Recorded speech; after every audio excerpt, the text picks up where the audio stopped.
तुम्हाला ही स्वीट आवडते का? आणि या ना स्वीट डिश पुढे ना कोणतीही ना मिठाई फिक्की आहे बघा.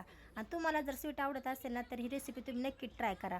तर ते बनवण्यासाठी मी कढईमध्ये दूध घेतलेलं आहे आणि दुधामध्ये ना विलायची, साखर, ड्रायफ्रूट, दूध पावडर आणि साखर टाकून घेतलेली आहे आणि त्यासोबतच थोडंसं केशरही टाकून घेतलेलं आहे. आणि हे टाकून ना आपण ना हे सतत ढवळून घ्यायचं आहे आणि याची ना आपण बासुंदी तयार करून घ्यायची आहे. तोपर्यंत एका मिक्सरच्या भांड्यामध्ये ना आपण गाजराचे तुकडे आणि साखर आणि थोडंसं दूध टाकून ना हे मिक्सरमधून फिरवून घेणार आहोत आणि लगेच ना कढईमध्ये तूप टाकून त्यात हे तयार मिश्रण टाकून शिजून घ्यायचं आहे व त्यामध्ये विलायची आणि बारीक रवा पण टाकून घ्यायचा आहे आणि थोडंसं पाणी टाकून हे आपल्याला मिश्रण शिजून घ्यायचं आहे.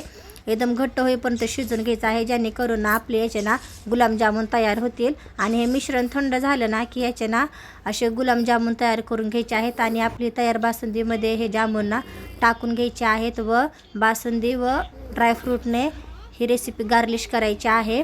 आणि तयार आहे आपल्याला ही रेसिपी खायला. आणि तुम्हाला ही रेसिपी आवडली असेल ना तर मला कमेंट करून नक्की सांगा व पण लाईक व सबस्क्राईब करायला विसरू नका.